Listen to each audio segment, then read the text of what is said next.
આજે 27મી મે 2025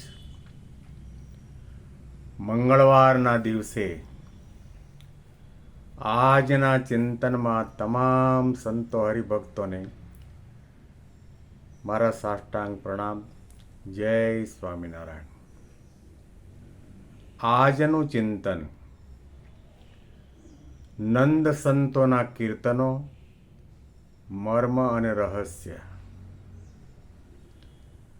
પધારો ને સહજાનંદજી હો, ગુના કરીને માફ. અમ જેવા તમોને ઘણા, પણ તમે અમારે એક. પ્રેમ સખી વિનંતી કરે છે, રાખો અમારી ટેકજી હો, ગુના કરીને માફ.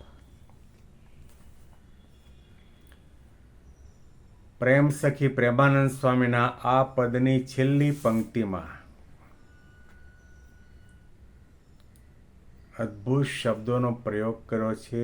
એમાં ભાવ પણ છે, નિષ્ઠા પણ છે, અનન્યતા પણ છે, દાસત્વ ભાવ પણ છે અને આશીર્વાદની યાચના પણ છે. અમ જેવા તમોને ઘણા, પણ તમોય અમારે એક. અમ જેવા તમોને ઘણા, પણ તમો અમારે એક. પ્રેમ સખી વિનંતી કરે છે, પ્રેમ સખી વિનંતી કરે છે, રાખો અમારી ટેકજી હો, ગુના કરીને માફ. પધારો ને સહજા નંદજી હો, ગુના કરીને માફ. પ્રેમ સખી પ્રેમાનંદ સ્વામી હંમેશના માટે વિચારતા આવ્યા છે કે ભગવાન સ્વામિનારાયણ સંપ્રદાયમાં મારા જેવા 500 સંતો છે અને લાખોની સંખ્યામાં હરિભક્તો પણ છે. જો કદાચ હું જાગ્રત સ્વપ્ન કે સુષુપ્તિ અવસ્થામાં એક ક્ષણના માટે પણ એવું માનું કે આ બધા સંતો અને હરિભક્તોની અંદર હું સૌથી મોટો છું, એ મારી મોટી ભૂલ છે.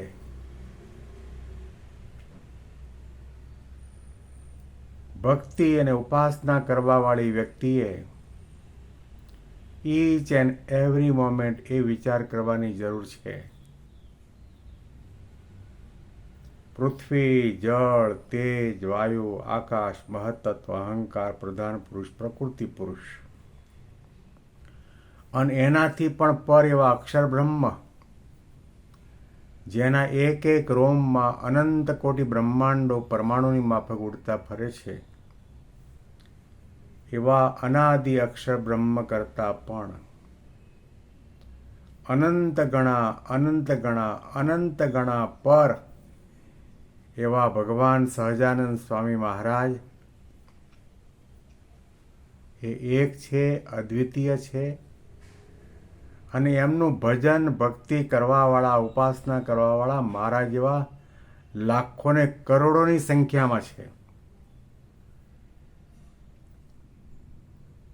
ભગવાનના માટે અનંત કોટી બ્રહ્માંડમાં અનંત કોટી મુક્તાત્મા અને અનંત કોટી ભક્તો સંતો જરૂર છે, પરંતુ હે મહારાજ, તમારા માટે ઘણા હશે, પરંતુ મારા માટે તમે એક જ છો. અનન્ય ભાવ આવ્યો. ભગવાન જેવા ભગવાન એક. શ્રીજી મહારાજે વચનામૃતમાં કહ્યું કે ભગવાનને લઈને મુક્તાનંદ સ્વામીને પણ ભગવાન કહેવાય.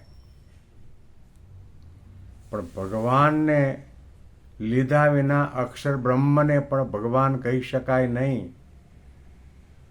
ભગવાન જેવા તો ભગવાન એક જ, અને ભગવાન જેવો થવાને કોઈ સમર્થ નથી. કદાચ અક્ષરધામની અંદર ભગવાન જેવો આકાર પામાય, ભગવાન જેવા વસ્ત્ર અલંકાર પામાય, ભગવાન જેવું ઐશ્વર્ય અંતર્યામી પણ આપણામાં આવે તો પણ આપણે ભગવાનપણાને પામી ન શકીએ. ભગવાન થવાને આપણે કોઈ સમર્થ નથી. જ્યાં સુધી આપણી ભક્તિમાં, આપણી ઉપાસનામાં અનન્ય ભાવ ન આવે, સર્વોપરીપણાનો ભાવ ન આવે, અને ભગવાનને બધા જેવા સરખા સમજતા હોઈએ, તો શ્રીજી મહારાજે વચનામૃતમાં કહ્યું કે ભગવાનના સ્વરૂપનો દ્રોહ કર્યાનું પાપ લાગે છે. કોઈ પતિવ્રતા નારી એમ બોલે કે દુનિયામાં જેટલા બધા પુરુષો છે બધા મારા માટે સરખા, તો એ પતિવ્રતા નારી કહી શકાય નહીં, વ્યભિચારિણી કહી શકાય. એમ આપણી પતિવ્રતાની ભક્તિ, પતિવ્રતાની નિષ્ઠા, અનન્યનિષ્ઠા ક્યારે કહેવાય કે અક્ષર પુરુષોત્તમ મહારાજ સિવાય આપણું માથું બીજે ક્યાંય નમે નહીં. વિવેક માટે, મર્યાદા માટે, સંયમ માટે, ભક્ત તરીકેની દ્રષ્ટિથી રસ્તામાં આવતા કોઈ પણ મંદિરમાં આપણે દેવદેવીને પ્રણામ જરૂર કરવા, પ્રણામ સૌને કરવા. આપણાથી નાનો હોય, આપણાથી નિમ્ન કક્ષાનો હોય, અને ગઈકાલે સત્સંગમાં આવ્યો હોય, તો પણ એ નમન જરૂર કરવા, વંદન જરૂર કરવા, પણ ભક્તિને ઉપાસના એકમાત્ર અક્ષર પુરુષોત્તમ મહારાજની. એના જેવો કોઈ થયો નથી, થશે નહીં. અમ જેવા તમોને ઘણા, પણ તમો અમારે એક. એવું સમજતા નહીં, ભૂલમાં પણ એવું અભિમાન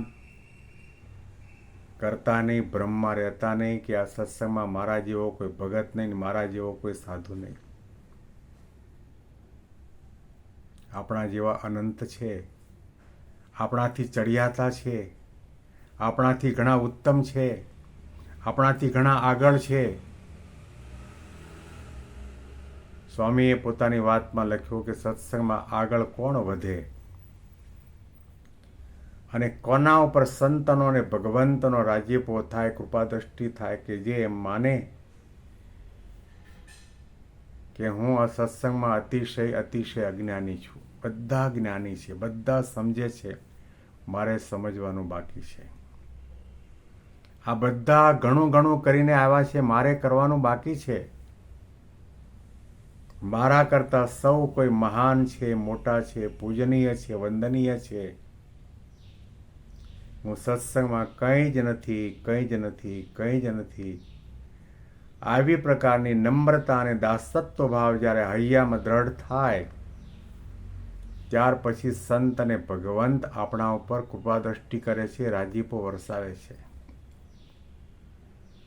અમ જેવા તમોને ઘણા, પણ તમો અમારી એક. પ્રેમ સખી વિનંતી કરે છે. મહારાજને બે હાથ જોડીને પ્રેમાનંદ સ્વામી વિનંતી પ્રાર્થના કરે છે, રાખો અમારી ટેક જી હો, ગુના કરીને માફ. ટેક એટલે નિષ્ઠા, ટેક એટલે સ્વરૂપ નિષ્ઠા, ટેક એટલે આપણને ભગવાનને વિશે ભગવાનપણાનો જે નિશ્ચય થયો છે તે. નિયમ ધર્મની ટેક, ભક્તપણાની ટેક, આજ્ઞા ઉપાસના દ્રઢ કરવાની ટેક, એ ટેક હંમેશના માટે અમારી બની રહે એવી અમારા પર કૃપાદ્રષ્ટિ કરજો. પ્રેમ સખી વિનંતી કરે છે, રાખો અમારી ટેક. ગમે તેવા સંજોગો ઊભા થાય, પ્રતિકૂળ સંજોગો ઊભા થાય, અપમાન તિરસ્કાર થાય, દેહમાં ગમે તેવો અસહ્ય રોગ આવી પડે તો પણ અમે અત્યારે જે ભાવથી, મહિમાથી, ઉત્સાહથી, નિષ્ઠાથી આપનું ભજન કરીએ છીએ, દર્શન કરીએ છીએ, આજ્ઞા પાડીએ છીએ, મનન ચિંતન ઉપાસના કરીએ છીએ, એમાં ફેરફાર ન થાય એવી અમારા ઉપર કૃપા દ્રષ્ટિ કરજો. આ પંક્તિ ઉપર વિશેષ ચિંતન આપણે આવતીકાલે સાંભળીશું. બેંગ્લોરથી પીડી શાસ્ત્રીના સાષ્ટાંગ પ્રણામ. જય સ્વામિનારાયણ.